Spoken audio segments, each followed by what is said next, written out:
Hello, friend. The mystical American Patriots Society is transmitting to you from beneath 4 million cubic feet of solid granite, in the burning heart of the Yellowstone caldera. This is a variety program for normal sandwich-eating Americans with some concerns about living in a deranged, post-Christian technocracy. So, keep your third eye on the sky and your ear to the ground, as Sumo and Smokestack connect your main brain vein to a higher plane. Are you ready? Stand by.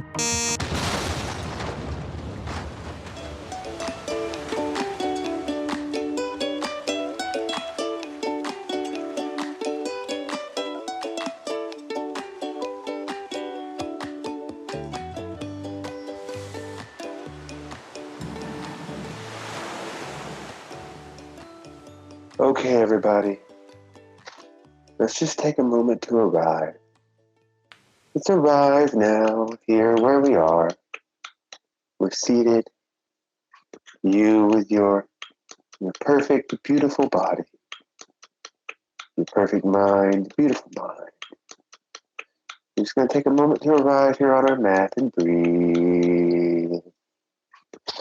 Just breathe. Set up the Ujjayi breath. In and out, in and out. Ujjayi breath. And we're breathing. Namaste. Good morning, everyone. Are you prepared for the practice? I don't know what you're talking about. Well, I'm just getting in the mood. You know, I'm becoming certified as a yoga teacher, so I've been listening to a lot of that lately. Oh man, okay. So I've been listening to a lot of women very gently talk and tell people that their bodies are perfect. And, you know, a lot of Western yoga is self-affirmation for chubby ladies. So you just help them. Broadcasting tip: when you're using the soothing, calming voice, you have to get really close to the microphone so we can hear all your mouth sounds. I just figured that you would fix it in post. I can't add mouth sounds in post. I gotta hear the Hold on, okay. moisture. All right, now you just add that back in post. All right, I'll edit them back in. That's good. Yeah, that'll work. You can fix everything in digital era. That's true. That's true. In the digital era, you can fix all mistakes. Yeah. So yeah, I'm like 20% through my 200-hour training in yoga certification. Wow. Which is good. I don't know what I'm going to do with it. I don't think I'm going to be a yoga teacher, but I'll be certified to be one. You just want to know what's up. I figured, well, you know, after the apocalypse, I figured it would be a good skill set to have. Help everybody deal with their stress. Well, you know, everyone's aware that things are getting worse, right? And a lot of people are like, well, I'm going to learn how to shoot guns, or I'm going to learn how to farm. I'm going to learn how to, like, blacksmithery, you know. Yeah. None of that really makes any sense, though. Well, I mean, it does, but there's going to be so much of it because that's what everyone's chosen. Okay. Right? Everyone's going to know how to bake bread. And then everyone's about, but then like a couple of years after the apocalypse, when everything settled back down, people are going to be like, you know, I'd really like to go to like a spin class. Yeah. And there's not going to be anyone offering such things. And I'm like, aha. That's when you spring your trap. I have preserved the ancient teachings of 2000s era yoga practiced by suburban moms. I have preserved it. And so I am here to bring it back. And I will have a rush of people come to the class and pay me in bottle caps or seashells or whatever we're using as currency at that point. Sweet. And it's going to be good. It's going to be good. Yeah, you should do yoga too. We'll be a team. My sister did goat yoga one time. Like yoga with goats? Well, there's like baby goats, and they step on you while you're doing yoga. They just kind of crawl all over the place and play with you while you're doing yoga. It seems a little bit of a gimmick. But nah, man, it's legit. It's legit. You know, there's all kinds of. I've learned so much. Yeah. About yoga. Apparently, my lineage, I was told, from my teacher, comes from a guy named Krishna Varadhari. which I just like to throw out there. Like, well, my teacher Pishnavada Shahadi. Yeah, it rolls off the tongue. Sounds good. It rolls off the tongue. It's sort of like, speaking random bits of Sanskrit is sort of the equivalent of speaking random bits of Shakespeare. I don't see that. Well, if you're just in conversation, and you just drop a little bit of Shakespeare lines in there somewhere, people always go a little bit like, like, Okay, yeah. But if you do that with Sanskrit, it's a bit the same. Okay. If you depending on the crowd, just adding a little flair to your dialogue. Yeah, just a little bit of flair. Like you're a normal person, but then you start talking about, Shavasana or whatever. Okay. And people are like, oh, he knows. Yeah, but it's good. It's I decided to do it because, well, one, I've done yoga for a long time. So I figured it was just time.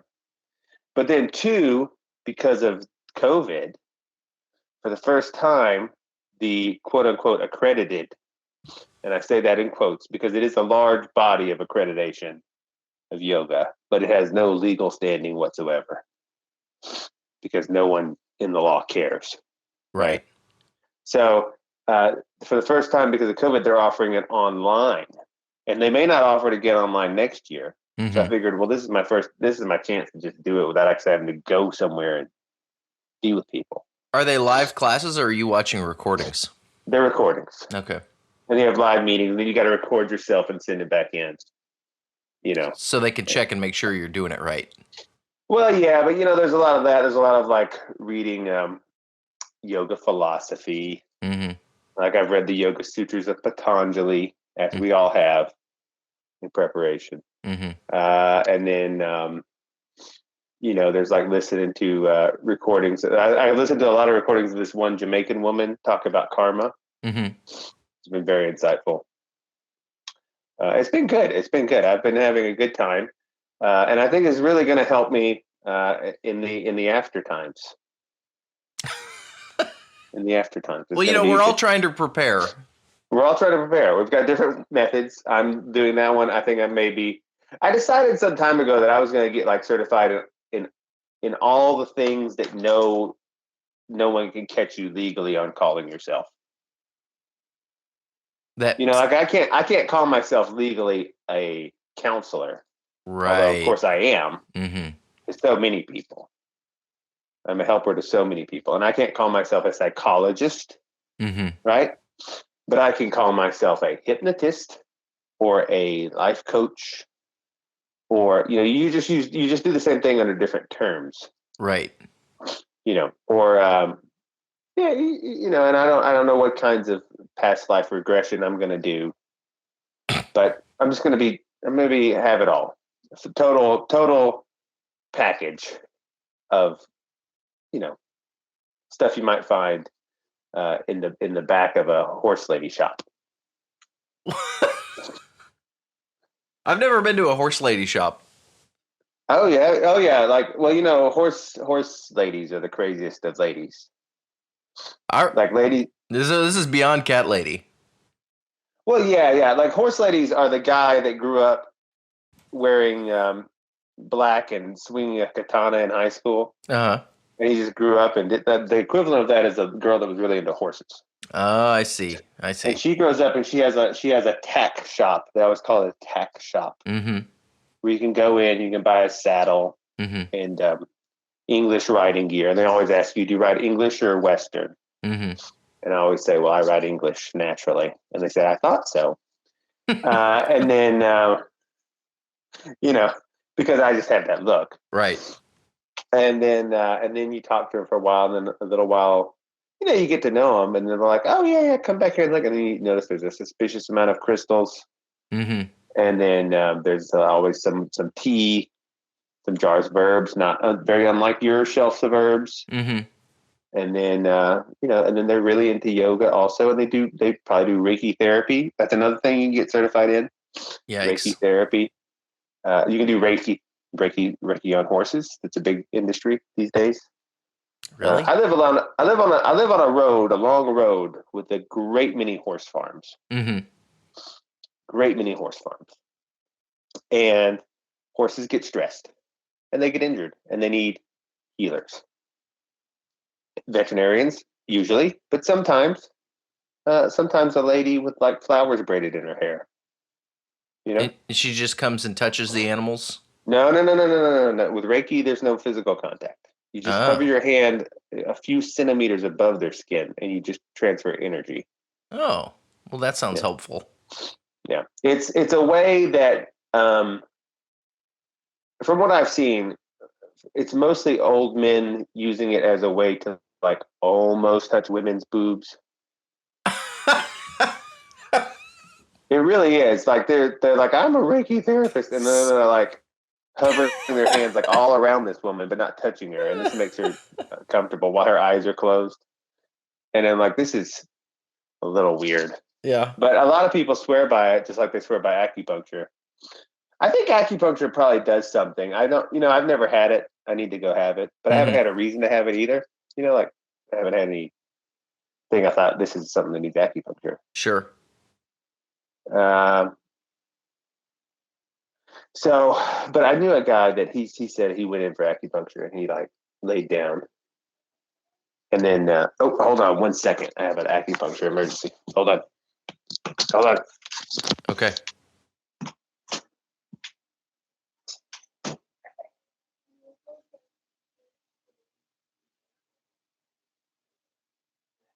When Sumo tells you he has an acupuncture emergency, it's best not to ask any questions.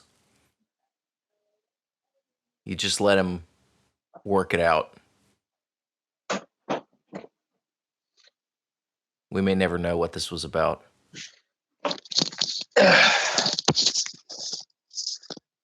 Okay, sorry. No problem. I had my energy fields were off.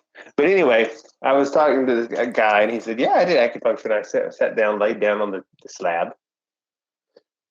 And this little Vietnamese lady put these needles in my back. And she said, okay, we're done. And I said, what? Wait, you just started. And I looked up and 3 hours had passed.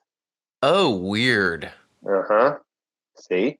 That's what I'm saying. So sometimes the acupuncture seems to do stuff. I don't know. I wasn't expecting the missing time part of the story. Mm-hmm. See, like I can't, if I want to call myself a chiropractor, I have to go to school. Right. I don't want to do that.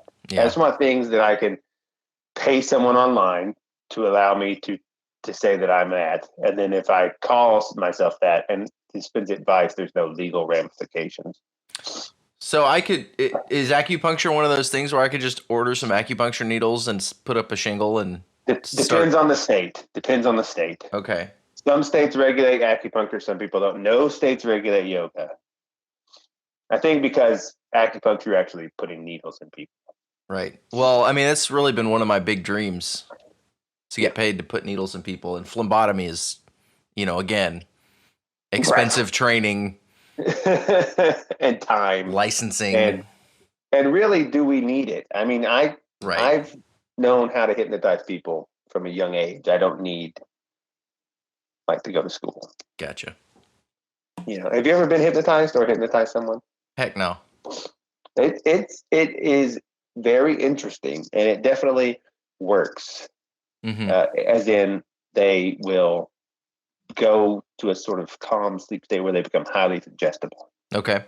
And it only works on some segment of the population. Some people they just don't do it. But it could be pretty amazing. Like you can have someone has an aversion to some sort of food, and you'd be like, you know what, you like that food now, and then they start eating it. Ew. I know, it's weird. Maybe it's usually. I mean, you shouldn't hypnotize people to eat something they don't want to eat. Right. But they'll come to you and be like, I can't stand the texture, the mouthfeel of eggs.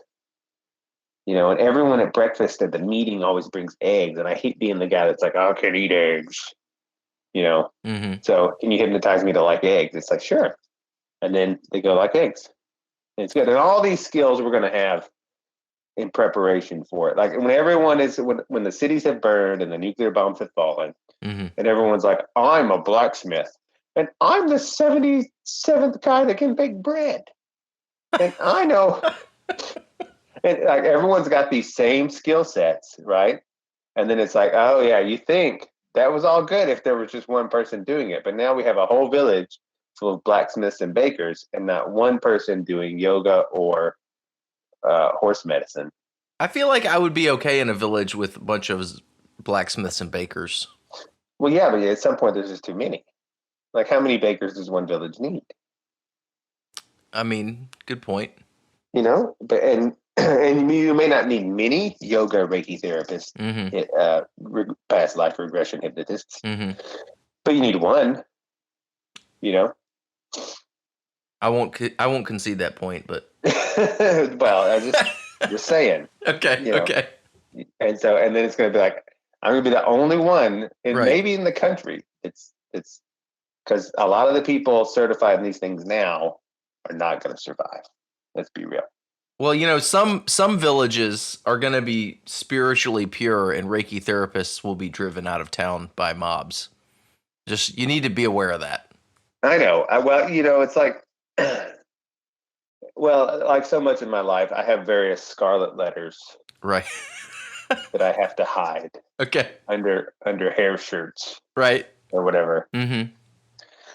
But yeah, I was thinking about it because I felt a sea change. There was a sea change this week, and I think we maybe crossed the Rubicon. Like if I had a sound of like a alarm bells, I would play it here, like pew pew pew pew pew, because I feel like we went over a Rubicon into the space of like there will be some sort of mass violence, civil war thing.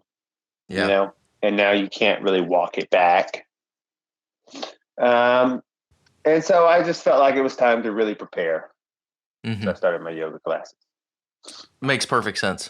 It does. Yeah. It does. But do you also feel like that? Like we went over some sort of precipice? Yeah.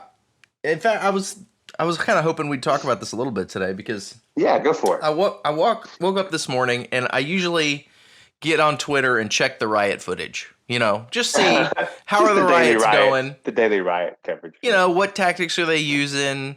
What sort of buildings are they targeting? This is the sort of stuff I like to study. What are the habits and techniques and practices of the modern rioter? So I got up this morning and I saw this footage from Rochester, New York, where mobs were storming residential neighborhoods and climbing onto the roofs of the houses of these people's houses. And I thought, well, that's not good. Right. And then in the next video I saw, there were a bunch of people eating dinner at a restaurant, and this mob shows up, and they surround the restaurant, and they start coming in and flipping over the tables of all these like little white girls drinking, blush wine and screaming at them. And then the mob has surrounded the place, and they're throwing the chairs. They're like the patio chairs of the outdoor seating. They're throwing them against the building. And near the camera, there's this woman screaming at somebody I assume is the restaurant owner, screaming at him to calm down.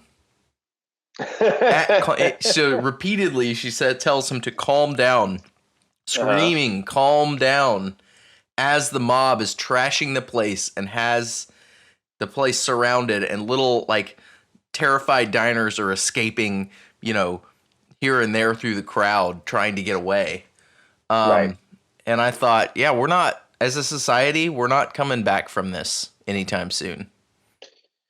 Well, and it's like, someone doubted me the other day, and they said, you said the last time on that show that all the Black Lives Matter people of 2015 were all dead. And so I looked it up, and they are all dead. And I was like, yeah, they all died. Yeah. Like anyone prominent enough to know their name involved in the Ferguson Black Lives Matter and all that stuff, they have all died of either drug overdose or murder. Like 100% of them. Is DeRay dead? Did he die? I think so. I'll have to look that up. I thought he was like the one guy that was still alive, but there may still be one. But anyway, they a preponderance of them are dead. Yeah. They and it's because this is like everyone going to these things again. They want to die. They do. They do. They hate life. They hate God. And people are like, how do you get to that point? And it's like, I was thinking about this. It's like, you get to this, you have these, like, it really all, like, I was thinking, like, how can anyone be an atheist anymore? Mm-hmm. Because, like, at this point, God and the devil are sort of showing their hands. Yeah. They're just laying them on the table. Like, here's the cards, Mm-hmm. But people are still going to cling to it. And it's like, and I keep coming back. It's like, well, it's just like self-evidently true now. It's like, because this is all because of sin. Like, this is all because of sin. Like, these people, like, they have some sin. Because this is how it happens. You get a sin in your life, and then admitting that it's there means really terrible things about you. Mm-hmm. Like admitting that because all of us will do things, are capable of doing things, or in certain situations of doing things that are really horrible for horrible reasons to even people that we love. Yeah. And then you see that, and then you're like, people turn away in horror, like, that's not what I am. Like, that's not me. Right. Mm-hmm. And then you, to cover over that, because you didn't face it, to cover over that, you then make up lavish stories about how it's actually all society's fault. Yep. They've put you in this situation. If it wasn't for them, that wouldn't even be a problem. And in fact, it only that thing that you want to do is only bad because society has declared it bad. And if they just declare it good, it'd be good. You don't have to feel this weight of guilt, right? But why won't they just declare what I want to do good, and then Mm-hmm. I wouldn't be guilty, and then it's also God's fault, and then because He made me this way, and back and forth, and then you get this huge stack, and then you also want to virtue signal, because another part of you is like, well, I have that bad in me, but at least I'm not that bad, at least I'm not that guy.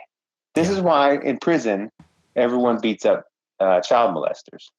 Right. Not that they shouldn't, but people in prison who have murdered people and stolen and all this stuff, they want to feel morally superior to someone else. Mm-hmm. So they pick someone that's done something even worse, and they all pile on them, and then that allows them in their minds to go, well, yeah, I may have killed a family, but at least I'm not that guy. Yeah.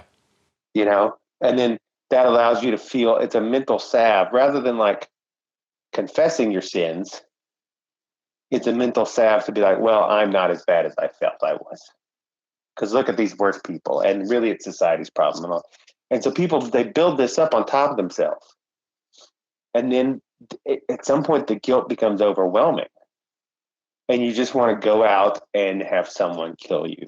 Mm-hmm. Mm-hmm. And you want, and like people, and it starts in a very, like, this is the whole push behind abortion, because they hate life and they don't want, they're like, why would anyone else want to be born? Yeah. This is the push behind euthanasia, because they're like, I would really like to die, right?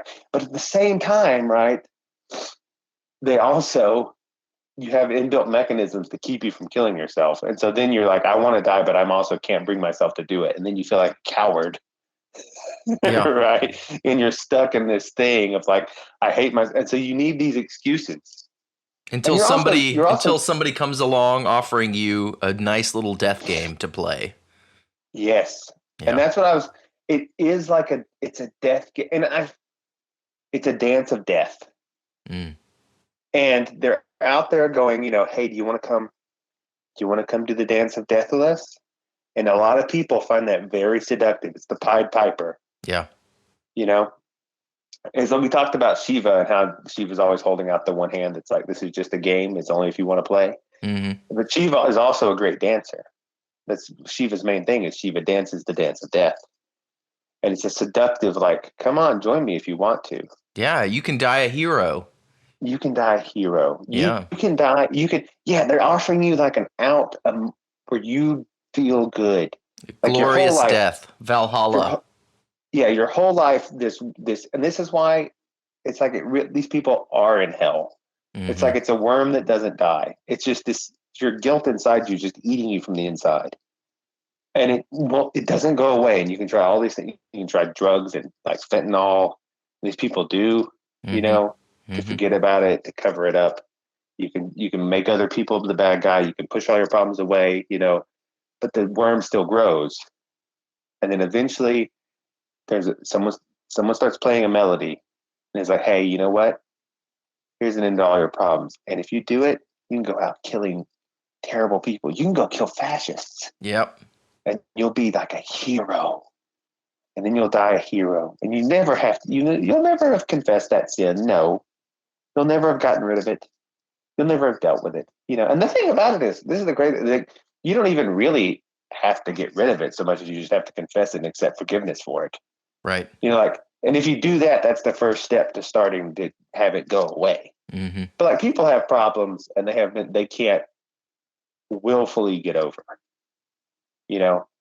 like just taking a simple example of like addiction. Yeah. You can't just make yourself stop, but accepting that that's who you are and then accepting God's forgiveness about it, it heals all these other pains of like, now I need to self-die, Mm-hmm. and but people don't do that. And so they're like, well, I'm gonna go be. This is why you have to demonize other people, and then you have to, because then you can enjoy, like with the Kyle Rittenhouse thing. Yep.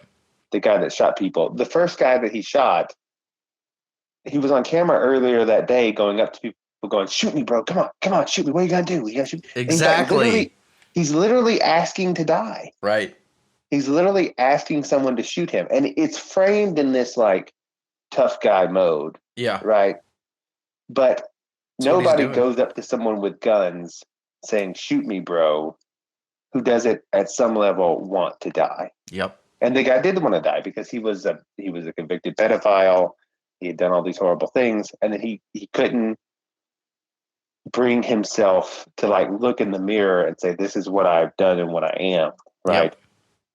Same thing And when then, you watch a lot of these police shooting videos that everybody's so upset about, and you look at the behavior of the guy sticking his chest out and pointing a gun at the police, or just ignoring orders and running to go get a weapon out of his car. yeah, That is suicide by cop. That's yeah, what they're doing. They know if I do this, these police officers will kill me, and then I don't have to face any of my sin that's destroying me, and instead I'll die a hero.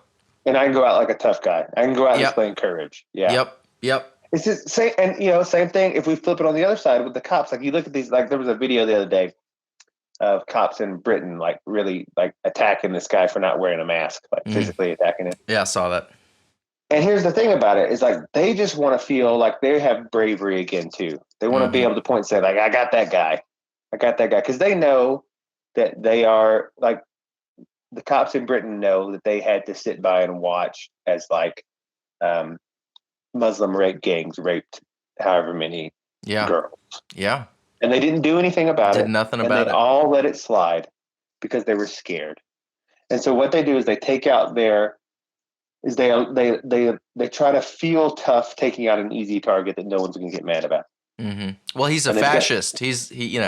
right. He's one of the bad people. They become overly upset at someone that no one is going to care if they attack. Mm-hmm.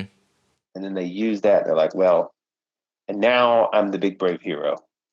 That's what this Kill Whitey stuff is. It's like, oh, I can't do anything about the real problems in my life, but I can attack Whitey. Nobody's going to stand up for him. Right. I mean, really, that's what's going on here. Everyone's doing it. It's all because of sin, and so you won't face the thing, and so you're trying to cover it over with all these salves, and none of them will ever work. Yeah. Right. And so the devil is out there playing a tune. Like there's a reason the devil was a great musician. Like he's up there, in heaven. He was a great musician, and now he's down there, like he's playing. Like this is like number 15 brought. I was discussing it with him, and he said, "Oh well, that's like devil went down to Georgia. Mm. He's a great musician, but the trick in that song is that he still got Johnny's soul. Yeah, because he gave Johnny pride. right? Like John, Johnny's walking around forever like I beat the devil, ha ha ha, and then it's like, yep, but you think you won, right? But the devil really got your soul because now you're in, and the devil just goes down laughing. Mm-hmm. And that's why the only solution is to not play with the devil. You never win. You can't like outwit the devil Yeah. in this game because the game he's playing is we should all die and existence is bad. Yeah. And when you play that game, it's like the Batman movies. Remember Batman Begins, and Mm-hmm. even like the joke, like there's no good guys there. Yeah. That's the crazy thing. People like Batman is also a bad guy. Mm-hmm. He's an insane man with childhood trauma that he can't get past. It also has probably weird sexual fetishes. He dresses up like a leather man in a bat suit With nipples on the suit. with nipples on the suit that Yeah. runs around at night, speaking in a weird raspy voice and punching people. Meanwhile, right, in the name of Yeah. justice. If you suit up in a plate carrier, Boogaloo Boys, and you go downtown to go fight the rioters, you're playing a death game too, bro. You are and that's and it's like at the same time, Bruce Wayne's companies are like fueling all of this problems. Yeah. Like he's got a military industrial complex. He's the banking system that's like Yeah. taking the money out. Like, but he doesn't want to face that, right? Yeah. That's the simple thing that has no glory in it. Mm-hmm. Like, just hey, stop being like a carpetbagger stealing everybody's money via stock tricks Mm-hmm. and stop funding overseas wars. Mm-hmm. This is the neocons, by the way. Yeah. And they're like, stop doing this. Is why neocons won't stand up to anything, because they also have this guilt because they've killed millions of Iraqis for no reason. Yeah. Like for no people that had no threat to them whatsoever. Right. Like, yes, there is like ISIS and there is like Al Qaeda and the people that have terrorist cells, like, right. But a lot of the bombings they did maybe killed one or two of those people and just really and just really wiped out whole Iraqi families. There's just because Saddam Hussein was a bad guy doesn't mean there was any reason for us to overthrow him. Because there's lots of bad guys out there that we don't do anything about.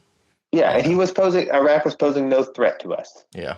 It was a complete and this is why they won't do anything. People are like, why won't the Republicans do anything? The neocons, because they too are racked with guilt for having killed several million people, women and children, for no reason. Yeah. And it's just like Bruce Wayne. He's like, I'm up here. Yes, I fund the military industrial complex. Yes, Wayne Enterprises is like crashed the stock market and stole everyone's short prime mortgages. And yes, and yes, but that's difficult to look at, and that requires confessing my sin and admitting what I am. So rather than that, I'm going to dress up like a bat and go punch people at night who are really just a symptom of what I have caused, right? And so he's not the good guy there. But then also, like, Bane is also not the good guy. Both sides are bad. They're just doing the dance. That's most war is bad guy versus bad guy. Yeah. Yeah. And so it's like, and so Bane is there, and I like the character of Bane was the best character, I felt, even though he's also a bad guy. Mm-hmm. But because it sort of shows you what's going to happen. Yeah. Because the prophecy comes through in the art, right? And you're seeing this begin to happen right now. And so the elites, the quote unquote elites, the banking people and stuff, all the bankers that want to show their virtue by supporting the revolution, right? They want to cover over their salve of all the evil things they've done by supporting the poor people in revolution and saying Black Lives Matter, mm-hmm. And like we need to. And then there's the other ones like Bruce Wayne who want to cover over their guilt by going and dressing up like a bat and punching people. None of them want to address their root sin, which is that they're ransacking numerous countries for pennies on the dollar for their own personal gain. Right, and so the other elites that aren't dressing up like bats in psychosexual fetishes, they are funding these riots, Yeah. And so one day, and then Bane comes in and he gives the order to his men to like go through and clean house.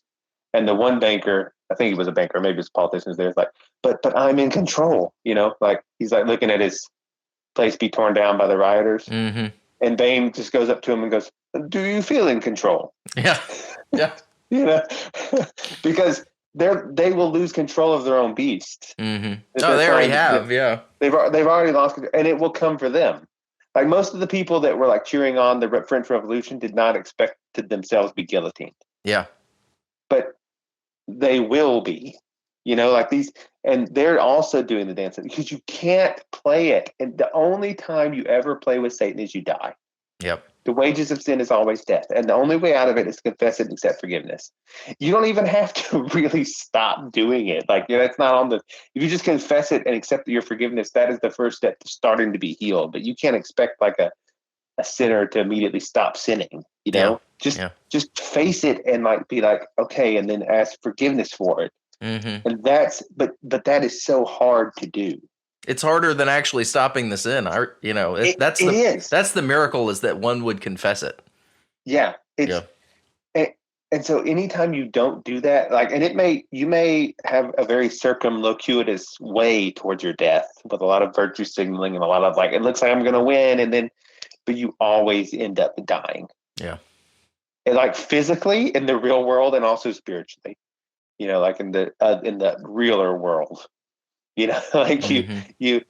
you can't get out of it. And these people, and there's on every side, it's like just these piles of sin that are rotting away at people, and they're looking for anything to do to feel like a good person again. Like literally anything. And then it's like, well, how do you get through it as a normal person that doesn't want to dance the dance of death? Yes, you can take very practical measures like learning to teach yoga or Reiki therapy, learning how to grow your own food.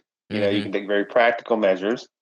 But like, what do you do? Like and I was toying with this idea, and this sounds a little crazy, and maybe it is a little crazy, but like there's like I of course believe in the right to self-defense and all that, but I started wondering the other day, I was like, do you even need it? Because I've had experiences in my life where I'm like, it's gotten to be a pretty intense situation. Mm-hmm. Whether that's in a corporate setting or like, an altercation with somebody. And if you just have no fear of it and you're just like, well, I actually believe that I cannot be killed unless God wants it to happen. Right. Like the sparrows don't fall unless God knows, and the hairs on my head are all numbered. Then inevitably what's happened is they get mad. People get mad and they start yelling at you, and they're like, come on, you want to do something? I was like, no, I don't want to do anything, but I'm also like not moving. Right. Like I'm not giving ground here, but I'm also like not, I have no reason to like fight here. I don't want to do that. I don't want to harm you. I don't want you to harm me. Just chill. And every time I've practiced that, it's just the people get mad for a while and they just go away. Mm-hmm. They're just like, and I was wondering, could every... I mean, I don't think the two things, that what you just described and the right to self-defense, they're not mutually exclusive. They're not. Yeah. But you know how Jesus is always like, he's being confronted by mobs, and then it just says, and then he passed through them. He passed through their midst. Yeah. And it's like, if you just go, it's like, yeah, you don't. And you should always try that. It's like there's the positive principle of thou shalt not kill is thou shalt preserve and protect life, right? Right. And so part of that is don't get into stupid fights or try to resolve them as Christ would, which is not being a coward, but also, not escalating a situation that is stupid. Yeah.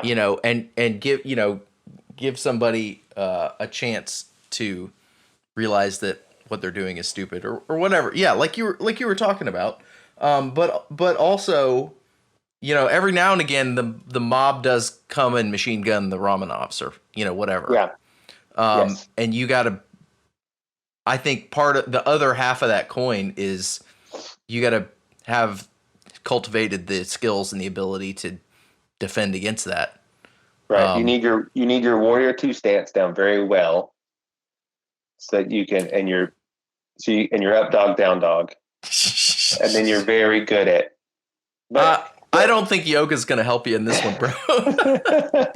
But I mean, there is the thing where Jesus says, sell your cloak and buy a sword. Yeah.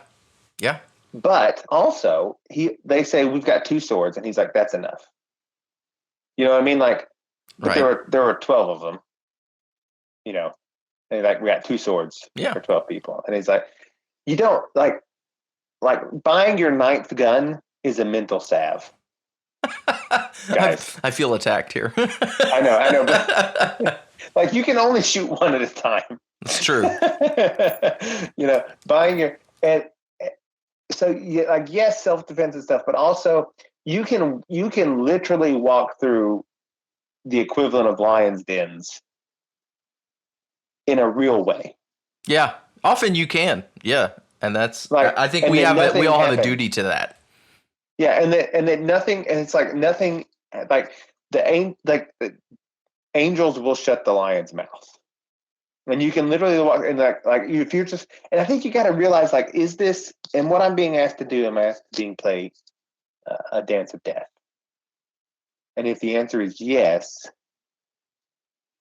then you don't, and you go through the lion's den tactic. But then there's other times when there's not like a dance of death being played, it's just like random violence. Yeah So hold on, I gotta do a Reiki therapy real quick. Hold on 1 second. Hey, sing a folk song for the people real quick. Gather round, people, wherever you roam, and admit that the waters around you have grown, and something that soon you'll be drenched to the bone. The something is changing. And I don't know the rest of this song. Sumo, bail me out. Because my memory of the lyrics is failing. That's all I got.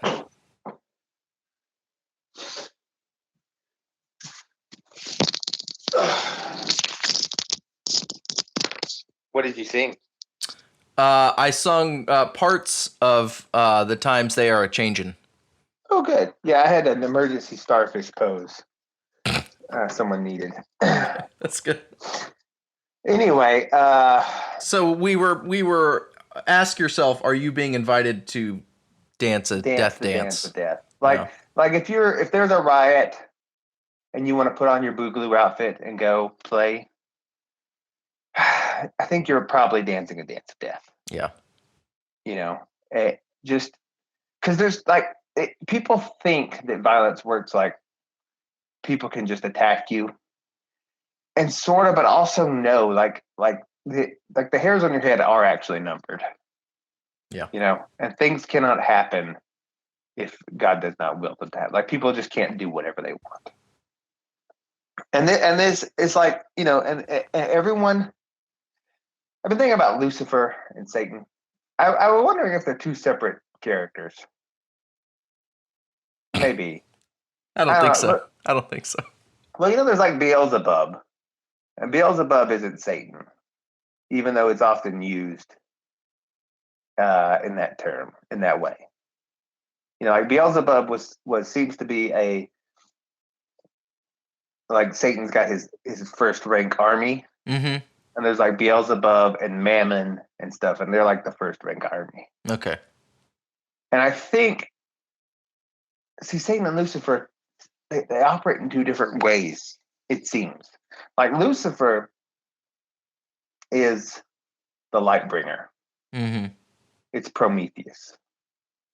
Right? It's the story of Prometheus. Right. Right? The fire bringer. And it's like Lucifer's torch. Are you going to take Lucifer's torch? And that's what Lucifer offers you. Because Lucifer, what he does, well, I know we've all read the Book of Enoch. Haven't gotten to Right. that one yet. You got to read the Book of Enoch. Here's the thing about the Book of Enoch. The Book of Enoch is quoted in the Bible, right? In Jude. Jude quotes from it directly. Yeah. Right? It's a direct pull quote. And then several places otherwise in Scripture, very, very close. Like the information. Like Jesus says a lot of phrases that are like 90% similar to something said in the Book of Enoch. Okay. They're just a little different. Like upwards of 30, and all of the Book of Proverbs has references to it. The Book of Wisdom, which is apocryphal for Protestants, it talks all about the same stuff. The Nephilim and the giants referenced in Genesis. The Book of Enoch explains exactly what they're talking about. Like when I was growing up, people were like, maybe the giants mean like dinosaurs. And when it says that in Genesis and there were giants in the land, it's like, no, if you just read the Book of Enoch, it's clearly the offspring of humans and angels. Yeah. And what happens in the Book of Enoch is the angel Aziraphale, who is probably, that's another name for Lucifer, so Satan. Because all the angels have many names. I'm not sure why, but in the ancient world, gods and angels and stuff had several different names. So there's this angel Aziraphale, who's probably Lucifer, and or one of Lucifer's top guys. I don't know, but they see the beauty of women, and they decided, well, we're going to go have sex with women, and they come down, and they, in exchange for this, to feel good about what they're doing, because they're doing a sin. They say, we're going to help people by giving them technology.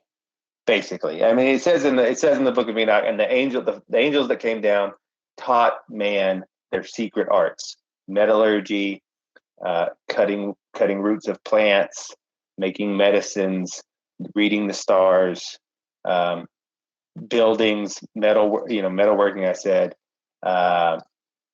they teach them how to put on makeup to make themselves look prettier.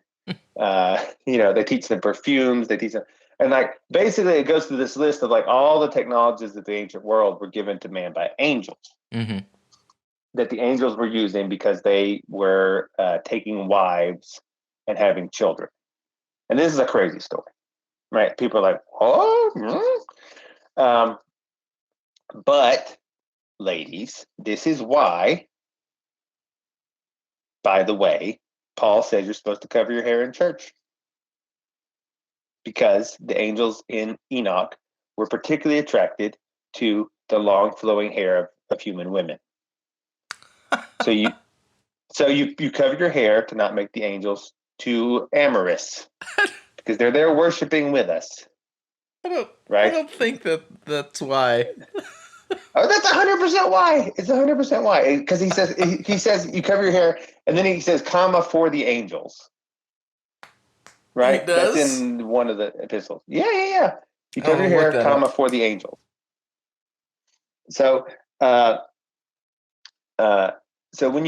that's why you're supposed to cover your hair, because if you don't, right, in all the halls of heaven and eternity, you're making the angels a little uncomfortable with your sexiness.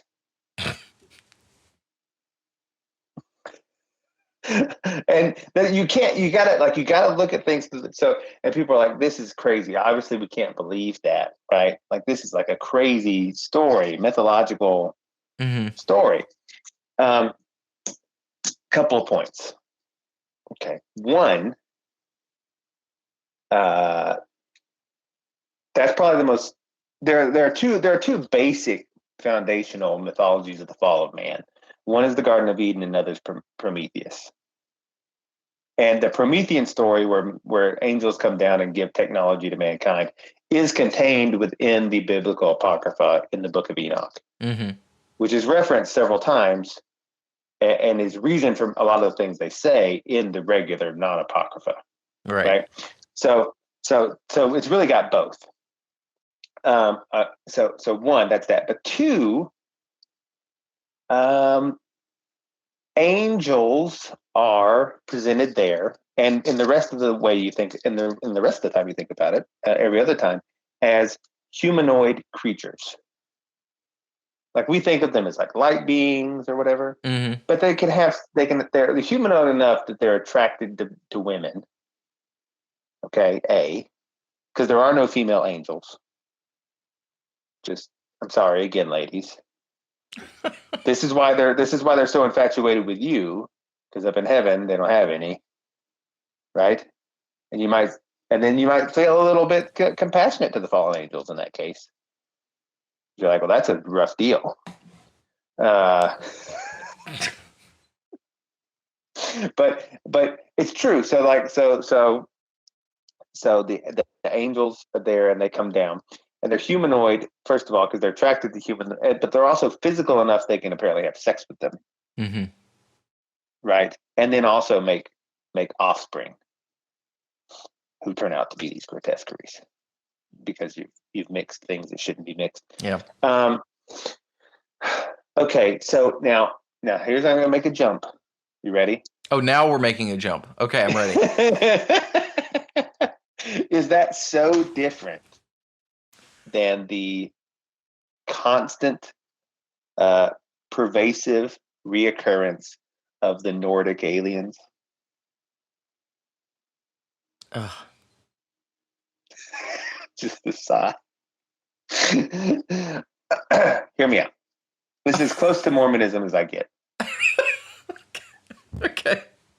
But are perhaps angels physical beings? Like not as unphysical as we imagine. Like they are spiritual beings, obviously, but they have like if you were to see one, it's like a physical man.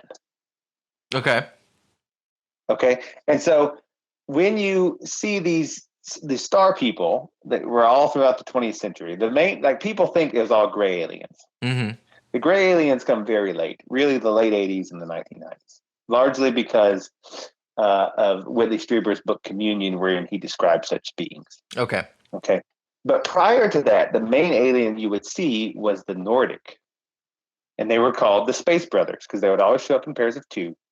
They'd always be tall, like 6'5", blonde hair, blue eyes, and they'd come down, very beautiful looking beings. And they'd come down and give you like messages of love and light and like, oh, you must raise the vibration of your country or it will meet certain doom. And to do that, we are going to give you this technology. And it was the same story, right? Mm-hmm. It was the same story. These beautiful creatures come down from the sky. And when you looked at it, oftentimes, did they have a spaceship or did they just sort of show up in a ball of light? Mm-hmm. You know, it's like, did they really have a spaceship? Okay. So I realize this is like a little bit of a jump here. A little bit. A little bit. A little bit. That's kind of part of our shtick, though. Yeah. But so, and also you have to realize that the angels were associated with the stars in the ancient world. Mm-hmm. So much so that they might have been the same thing. Because the heavenly host is talking about the stars of heaven. Like the actual, like God and his heavenly host, his heavenly army was actually the stars. And so then you're like, well, maybe the beings that claim to come from the stars. Now, I'm just saying, because there's this not, I mean, I'm not the only sort of weird Christian guy that has made the connection between aliens and demons. Sure. Right? Yeah. Maybe that is a very real thing. I don't think that that's an unreasonable way to explain UFO phenomena. Right. And so maybe when you see the Space Brothers come down and talk about love and light and often want to have sex with the women that they encounter, just as a side, maybe that is just the same story in the Book of Enoch being played out still. Mm-hmm. I don't know, but in the it's not just in the Book of Enoch. I mean, it's mentioned in which is it in Genesis? Yeah, it's in Genesis. All too, you know, that angels basically had babies with women. We lost Sumo. Okay, you may resume. Okay, so anyway, yeah, it's explicit in the Bible, but in sort of a vague way that people that don't want to make such a mythological jump can deny. It's like, well, there were the sons of God came down and had children with the daughters of men, and there were giants in the land at that time. Right. And people are like, well, that doesn't mean the angels were like coming down out of the sky, you know. But that is made explicit, and it goes into the story of that in the Book of Enoch, right? Mm-hmm. And this is where Cain gets all of his knowledge how to build a city. You know, like because Cain leaves after killing his brother Abel, and he goes and he founds the first city, which is why cities are bad, because they were started by Cain. And then the angels teach everyone weapons of war, and then they give them all these technologies, and they become, due to the angels' influence, they become incensed with lust and like licentiousness and violence to the point that God has to make a restart, which is, and then enter the flood. Right. Right. And this is all just sort of explicitly laid out in Enoch. And so then you say, well, let's just run with that for a minute. What if that is how it actually happens? Like, because why would that? Because here's the thing about Lucifer, and we all take Lucifer's torch at various times in our lives. Lucifer's torch is this. It's things aren't working out for you. Existence is sort of, it's not as good as it could be. Are you really going to trust God's plan, or are you going to here, I'll give you something to just, you can do it yourself. Mm-hmm. Here's metalworking. Here's makeup. Like you're not getting the guy you want. Here's how to here's how to use, here's how to read the stars and read the times. Here's medicines. I'm going to give you the torch, give you the responsibility, right? And so Satan but man isn't ready for those things, right? It's not necessarily that they're bad, but like if you give like a power tool isn't bad, but if you give it to a 5-year-old, it can be disastrous. Right. Same principle. And the devils are just like, their excuse is like, well, I was just trying to help. They were in such pain, and I just saw them. It's like Prometheus. It's like they were cold, and I felt it was cruel of God to not help them, so I gave them fire. And yeah, then they burned down their whole world, and then they made weapons and killed each other. But I was just trying, and God's like, dude, I was going to give them back to them when they were ready. What are you doing? And that's Lucifer's torch, is that it's like, you take the torch, you take the responsibility, like you do it, right? And to me, and then Satan's thing, and they're probably the same, or two sides of the same coin, but Satan is like, so you go through Lucifer's torch, you take the torch, and you go with Mammon, and you're like, well, maybe you'll find satisfaction in all this money, and you go with Beelzebub, and then you go through all the different demons, and then none of them really satisfied. They've led you down all these paths. And then Satan at last comes along and says, now you see that there is no hope. There is no happiness. Mm-hmm. Let's just fall down. Let's just all dance to death and die. Right? So, with all that in mind, I would like to talk about the UFO Fight Club. Because, what's the first rule of Fight Club? You don't talk about it. Right. And the first rule of UFO Fight Club is that you can't talk about it either. But we, thankfully, have a source that has been inside UFO Fight Club and is willing to talk to us about it. Mm-hmm. And her name is Diana Walsh Pasulka. Okay. And she wrote a book, 2018? Yeah, maybe early 2019, mm-hmm. called American Cosmic, subtitle UFOs, Religion, and Technology. Yeah, it's a good book. Have you read it? Yeah. You have? Oh, yeah. Oh, nice. So that's good. This is one of the few books that we've both read together. So we'll see. Maybe that's the thing we should do. We should both read the thing we're going to Yeah. talk about. Might help our show. It could help our show, but that would require me to know what I'm going to talk about before like an hour. Yeah, it's a big ask. I know. I know. So anyway, um, what she says. So she, first of all, she was a professor of religion. She still is, I guess. She's not dead. And she liked to study, religious-y things. Her main field was like Catholic history and ideas of the afterlife and angels and stuff. Mostly the historic beliefs of European Catholicism and how otherworldly things and ideas developed, right? Mm-hmm. So she was doing this book on purgatory, how the doctrine of purgatory developed, and she was surprised that purgatory began as a cave. A lot of people don't know this, is that purgatory is a cave in Ireland. What? A lot of people are unaware that I don't remember purgatory. this. Well, so This wasn't in the book. This wasn't in the book. Okay. She talked about this in another place. So, the idea of like there being like a middle stage between like your life on Earth and like your final destination. Mm-hmm. That's sort of been bandied around for a while, but it wasn't fully developed.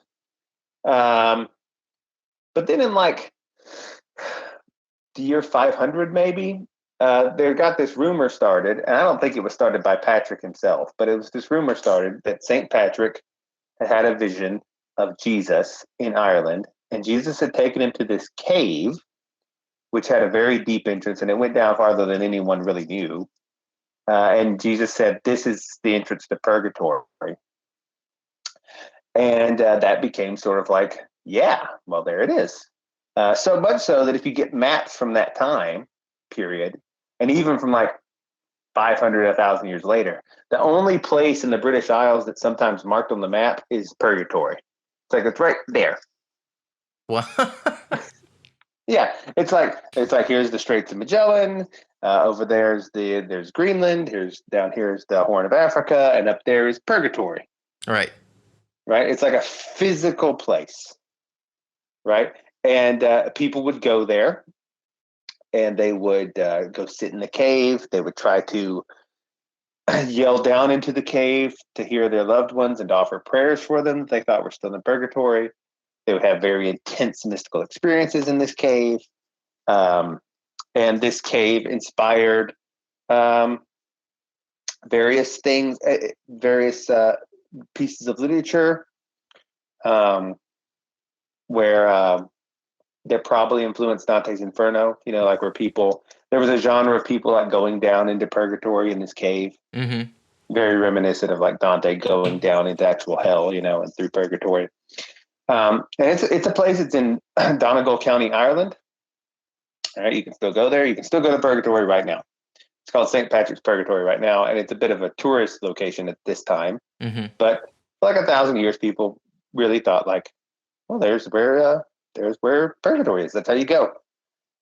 And it's just like the old Greeks believed. Like the fissures in the earth led to the underworld. Okay. Like they that's why the Oracle of Delphi was said to get her information. If she would sit over these cracks in the earth and inhale the fumes coming up from the underworld, and the god Hades would be giving her information. Mm-hmm. Right? Because the underworld was a physical place under the world. Right? It was actually under the world. And the same with hell and purgatory, is there were places like actually under the ground. Right. Okay. So Diana Wospasovik is looking at this, and she's looking at this physicality of these ancient beliefs, and she's doing her book on purgatory, and she's noticing a lot of these. She's talking about it with a friend over lunch, and she's like, a lot of these, they're really wild stories in this cave, and like people around it, like balls of light, and like these shimmering beings. And the guy she's having lunch with, who's a colleague, also a religious studies professor, goes, it sounds a lot like UFOs. And she's like, what? What? And she never thought about this before. But, I mean, it sounds a lot like UFOs, to the point that a lot of the experiences some of these mystics and nuns would see would be like a shimmering, rotating disc in their groom. Yeah. And I don't know what that's about. Like, why would an angelic being show up as a shimmering disc? Why would one show up as a spinning wheel within a wheel? Mm-hmm. I don't know. Maybe angels on some level are geometric forms. I have no idea. I don't know what that means, but it's just the correspondence of the old mystics seeing balls of light and beings come out of the balls of light, and they attribute it all to angelic powers. Mm-hmm. When you look at it, it's the same thing phenomenologically, like what you're seeing as people that are seeing the Nordic Space Brothers, right? Yeah. Today, it's the same thing. Okay, so she says, well, that's a bit interesting. So she organizes this conference to like talk about the crossover in her religious studies place of old religious beliefs with modern UFO topics. Something a bit, she's a bit like a precursor to me, who did the whole show on UFO cults. She just did that a little earlier. Sure. Okay. And when she's there, she said, I was surprised at the people that showed up. She said a lot of people from like hard sciences and people from the government showed up. Mm-hmm. And that's when my antenna were like, okay, so this is and she said it was weird because in most scholarship, we like to talk about all the things that we do with each other, and cross-reference.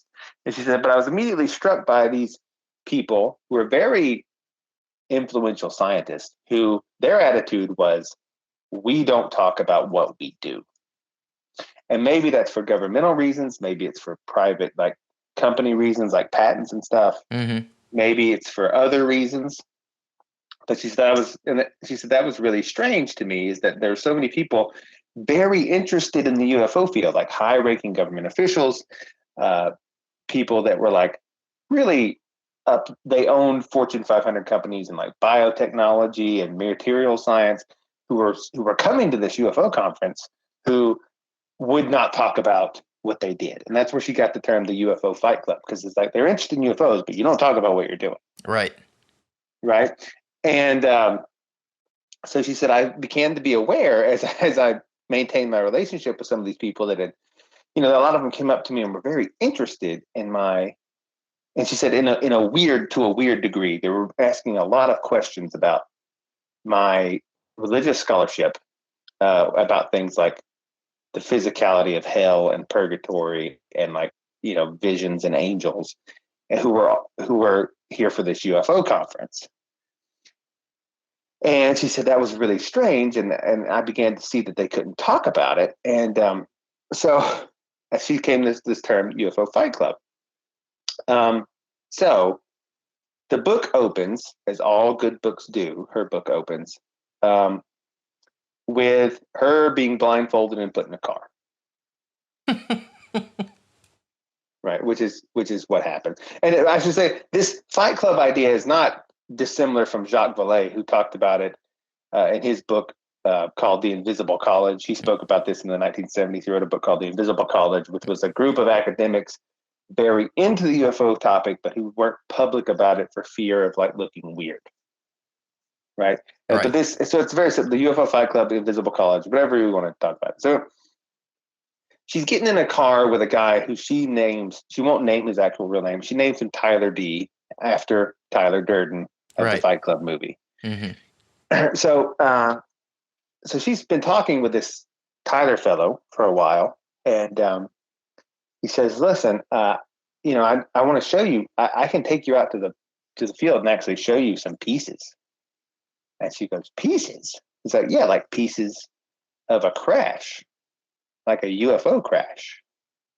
And Tyler is a guy who's very, very wealthy, and very, she said that he has, again, she doesn't name him explicitly, but she says that he is at least a board member and sometimes an owner of several of the most profitable biotechnology companies in America. Mm-hmm. And she said, I was, I at first thought maybe this was a front, or whatever. But one time when he was flying me out to this place, he Ubered a plane, basically. Mm-hmm. Like we got to the airport and he got on his cell phone, and then within a few minutes, a private plane showed up.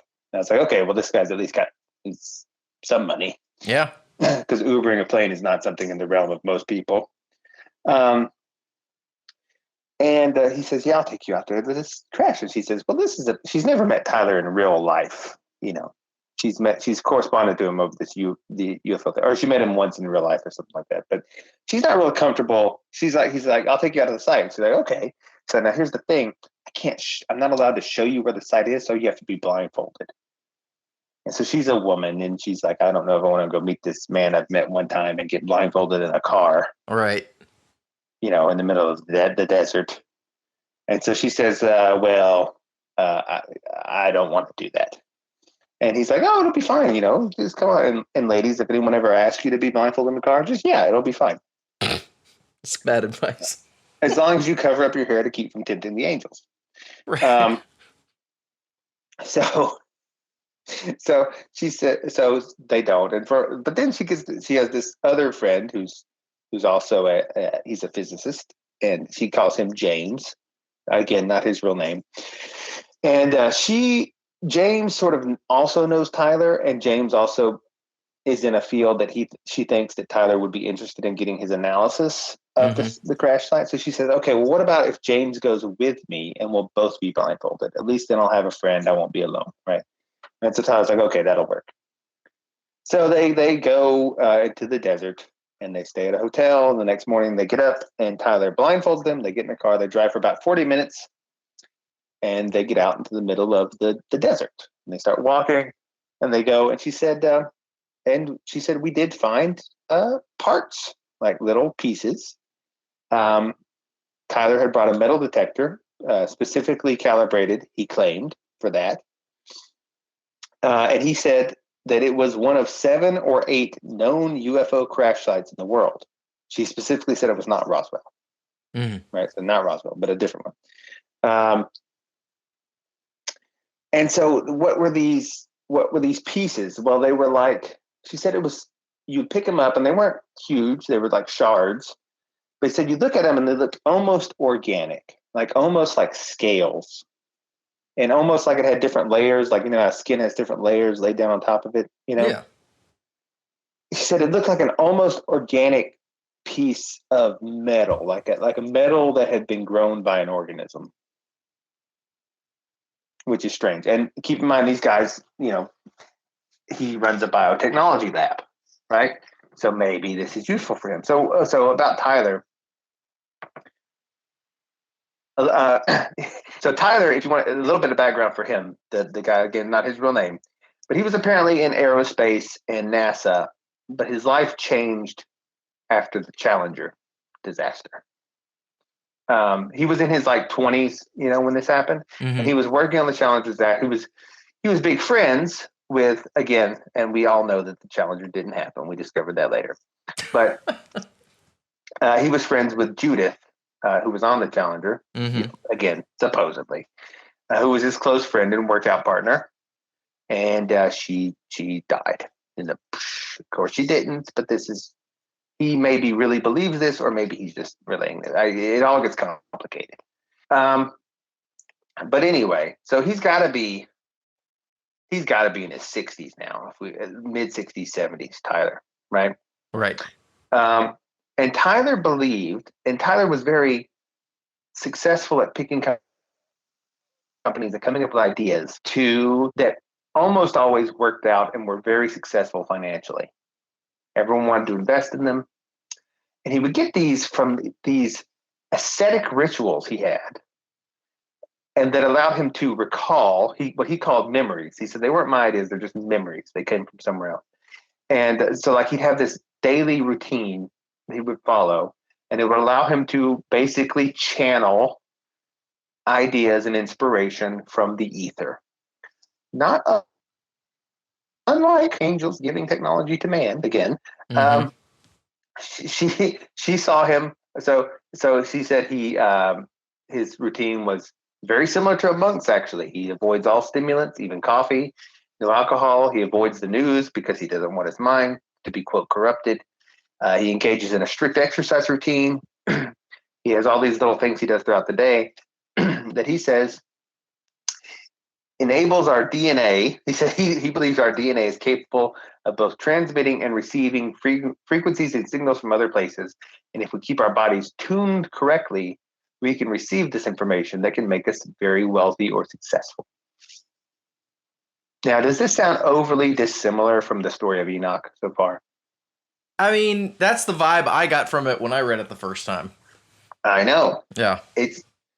It's weird. Okay, so it's very similar to how John Dee, when we looked at our British Empire episode, he looked into his show stone and came up with the idea for the British Empire. Yep. Empire.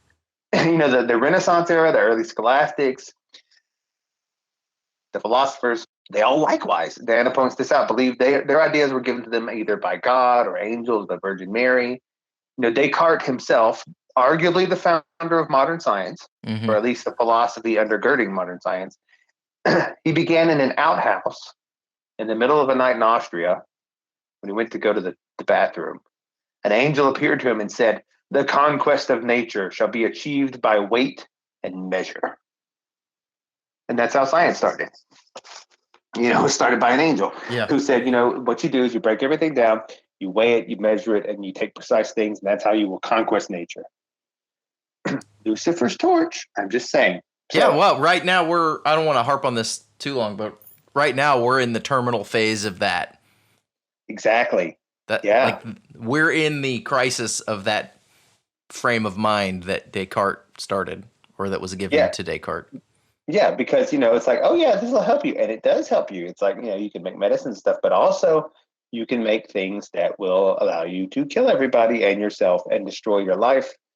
Get you addicted to a Black Mirror TV screen or iPhone screen. You know, it doesn't come for free. You know, Lucifer's torch. For the Promethean fire doesn't come without consequence. So,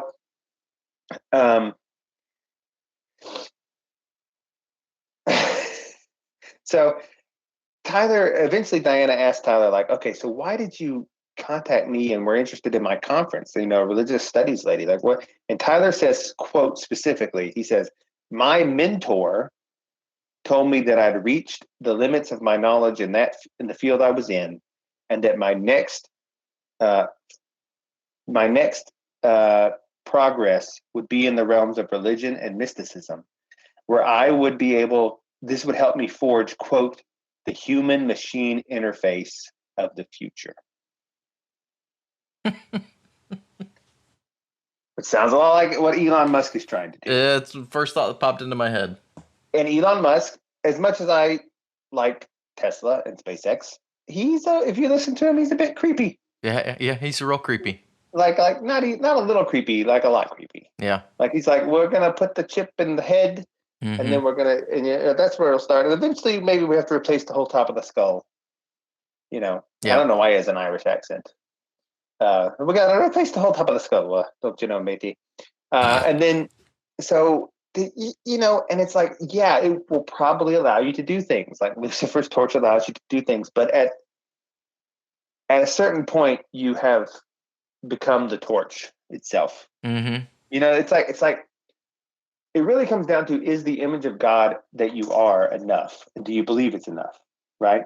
And it's not enough if you're always sinning, but if you become someone that conquers sin, then you become co-heirs with Christ, right? The reason redemption. So it's like, but the Lucifer is always offering you a way, like, again, back to the rioters, it's like, here's a way for you to go forward and not have to do that.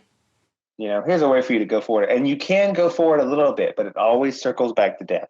You can even go forward a long ways. Like you may become a transhuman machine person. Yeah. You know, but it eventually always will die because it doesn't. And this sort of stuff, this human machine interface, I mean, it when you start looking at where these technologies come from, it gets pretty creepy. Like, there's Kerry Mullis. Have you ever heard of Kerry Mullis? No. He's an American guy. He died, I think, not long ago, a couple of years ago. But he won the Nobel Prize in chemistry in 1993 for his invention of the PCR technique, the polymerase chain reaction technique, Mm-hmm. which is the primary technique today used to make copies of DNA. So what you do is you take a copy of DNA, you take a sample DNA, and you can very rapidly copy it several times to amplify it millions and billions of copies so you have a large enough sample for study. Mm-hmm. Because like you take a cheek swab of somebody, there's very little DNA on there. It's hard to do analysis on it. So use the PCR technique that he invented to amplify the signal, and then you can look at it. Okay, well, he claimed also that he got a lot of his ideas from these weird sources. One such weird source is that he was going up to a cabin, so he worked in Silicon Valley, and he was in California, and he had a weekend, and he was going up to a cabin he owned in the California hills. So he's going up there, and he drives up there late in the night. It's about midnight before he gets there, and he parks his car. It's in 1985. He parks his car, gets out, he starts walking up the drive to the cabin, and he looks over to his right, and in the air he sees this thing. And later he said, I don't know. He said, I guess it would be a UFO encounter, but it looked honestly like a electric raccoon. And it looked like it was a glowing, like luminescent raccoon shape, sort of in the air, not necessarily in the sky, but just sort of in the air, hovering, in the field. Mm-hmm. And it's looking at him, and he goes, "Good evening, Dr. Mullis." And then, and then he doesn't remember anything until the next day when he, quote unquote, wakes up walking in the woods on a hike in his clothes. So apparently he had a full night's sleep. He got dressed. He got up. He went on a hike. But all he could remember was like, what am I doing here? And then the last thing he saw was an electric raccoon. Whoa. And this is before he invents the PCR technique, right? And so he's getting this sort of channeled information from this weird being, this weird glowing being, and so these sorts of encounters are all over the scientific realm. From like the guy that came up with Buckminster Fullerene. Yeah. He had a dream similar. The idea for how that works was given to him in a dream. It came in this very mystical way.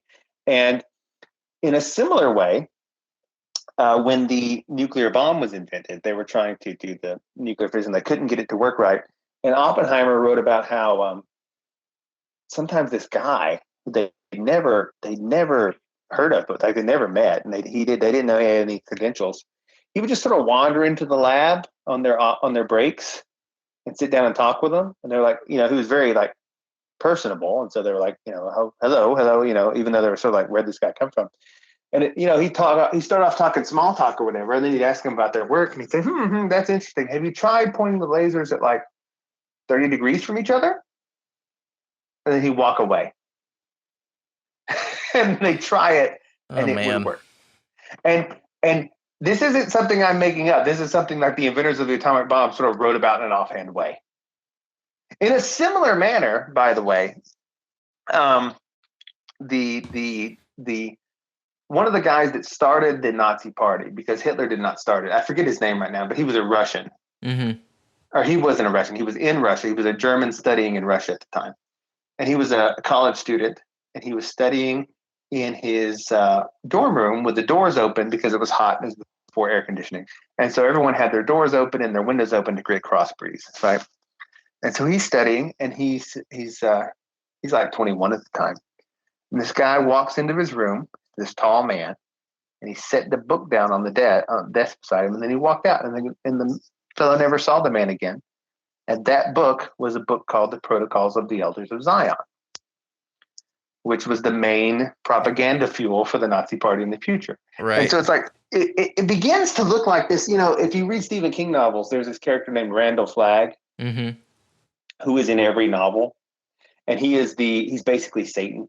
Right. And he comes in different forms, and he sometimes uses different names, but he's always like just sort of edging people on the outside to do the things they're doing. Mm-hmm. Like he shows up and he gives the bad guy, he's like, have you ever thought about this? And then he walks off, and the bad guy carries on the plot. and Randall Flagg drops out. But Randall Flagg is in every book, right? And it's sort of, when you start reading this stuff, it sort of starts to feel like that. Like there's this force walking around, and it presents as a very physical, real man who talks to you, and he gives you clues on what you're trying to do. Like maybe if you make the lasers at 33 degrees from each other, that will help your ability to split the atom. I'm just saying, maybe, I don't know. It's a good taco, isn't it? And then you walk away. and like Kerry Mullis talked about his raccoon experience explicitly in a book he wrote called Dancing Naked in the Minefield. Mind, M-A-N-D. Okay. Where he talked about like, it's a interesting, it's, you know, it's this Nobel Prize winning guy in his 50s, and on the cover it's him shirtless with a surfboard and like a helix DNA, which is great. But so what I'm getting at is, if you want to be a good scientist, you don't become a dumb logic nerd Redditor. You become like an occultist. And then the angels give you the technology. Yeah. This is how it works. So all that is basically of a piece to mean that, you know, maybe what happened in the Book of Enoch is still happening and is playing out before our eyes today on the streets of America. And the only way I know to combat it is, you know, prayer, getting closer to God, and yoga. Yoga. How did yoga get tied into this? I don't know. It's just been on my mind. Okay. It's a forced connection. Okay. As long as we acknowledge that. But no, it does feel otherworldly. You know, talking to people about the events of today, I've had more than one person say it's like this evil force has overtaken society in the year 2020, and it's driving everyone to do insane, wicked things. Right. And it's like, well, maybe it really end in the year. Yeah, it'll probably end what? In the year 2024. Is that what? Where'd that math come from? Well, I think I have a pretty strong intuition that the whole chaos is going to be bookended by the 2 solar eclipses. Okay. You're right, that sort of form an X across America. Oh yeah, I saw that. I saw that right up. So you're not one of the it's going to end after the election guys? No. It's going to spiral after the election. Oh, okay. It's going to get worse until 2024. Regardless of who wins, Trump or Biden, it will get worse. We'll have a period of tribulation, and then the dance of death will be complete. And a lot of people are probably going to die, and that's sad. It is sad. It's sad. That's why I got so upset when I saw everyone posting Black Lives Matter stuff in June and July. I was like, guys, do you realize you're signing up to die? Yeah, this is a death cult. You're dancing to the tune here. Yeah. No, BLM it's a death cult. I know that we're repeating ourselves. The death cult, and yeah. But anyway, stay away from the electric raccoon. Right. Because, you know, it's not something that happens to most people that otherworldly being comes down and offers them technological insights to change the course of human history. But if it does happen to you, just say no. Right. Let some other sucker do it, because it's not worth it. Let Elon Musk do it. Yeah. And I mean, he even said in his interview with Joe Rogan, he was like, how do you get all this stuff? And he said, I'm an alien. There you go. And I was like, oh no, it's all real. Yeah. It's all terrible. And you know, there's a lot of people that are just fascinated and in love with Elon Musk. And will say, cool. Like, yeah, that Neuralink sounds awesome, and I will get it when it comes out. Yeah. And that just disturbs me to no end, because I don't know why I can see, like, with my aesthetic sense, that getting a internet chip installed in your brain is evil and will only lead to disaster and death. And someone else can't. I don't know why there's a disconnect between me and another person. Because they hope that the internet chip will allow them to program out the bad things they don't want to admit are there. Maybe. It's all just it's the same purpose. It's all just sin. It really is all just sin. Yeah. It's like sin and ways of not dealing with sin that are offered to you by Lucifer. Like, here's some torches. You want to take them? Here's how you can not deal with it and still go forward. And that's what everyone wants to do. And that's the dance of death that overtakes the world. So don't do the death dance, guys.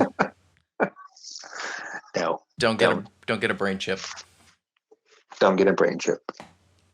But do leave us a positive review on your podcasting platform. Yes, which was invented using alien imparted technology. This is getting kind of personal. I don't. I mean, that's what I say. We all Yeah. take the torch. We've all taken the torch Yeah. in various degrees. Or somebody else took it, and then we were like, "Well, that's cool. I guess I'll take it too." Yeah, I mean, well, it's like, well, you took the torch. I'm just really lighting my candle off your torch. So does it count? That's the problem with this. Is it leads to a whole bunch of, well, what of all this stuff sitting around me in my office? How evil is this? You know, Yeah. It doesn't resolve well, which is why this argument fails with a lot of people, or why people won't even consider it, because it's very difficult to work out something actionable or something, an idea that terminates somewhere.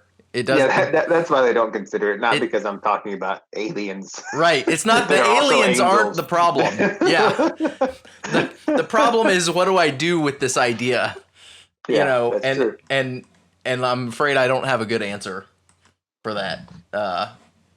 It's not a very practical idea, but right. I'm sure that something will come of it if we just floated out there. just float it out there, and then maybe in a couple of weeks, a lot of our listeners will become Reiki healers, Right. and they'll really don't progress. do the Reiki. Don't. Maybe it works. I've never tried. I'm not gonna doubt it. I have never tried it. I heavily doubt that it works. Now, but, I without experimentation on it and having someone do it to me and see if it helps, I won't say it doesn't work. if you want to talk stuff, Lucifer's torches, that's Reiki and yoga and stuff. Oh no! I'm more suspicious of that than I am don't think of, so. Because of think about it this computers.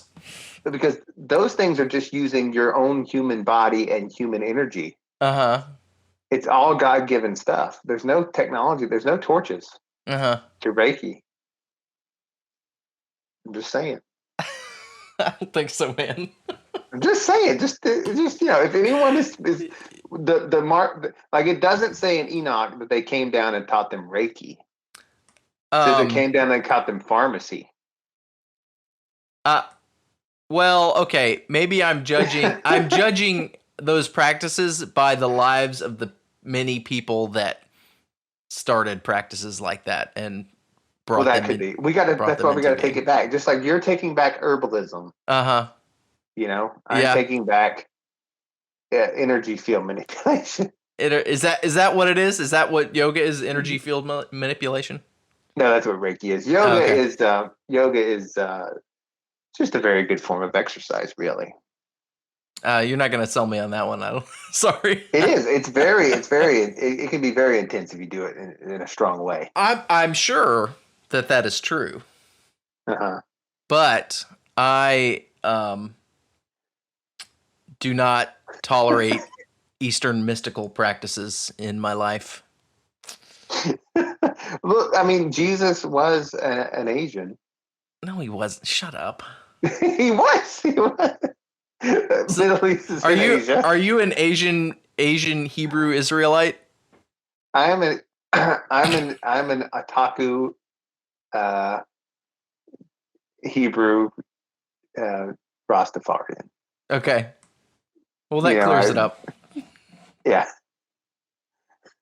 All right, I'm pulling the ripcord. Namaste. Bail out.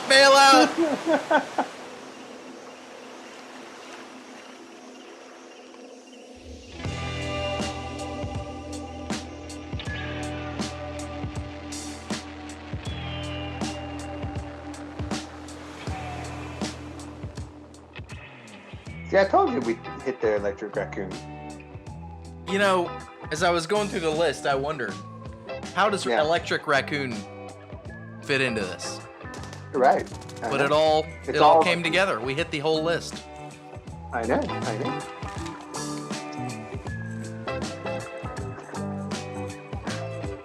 You put more planning into your show than I give you credit for.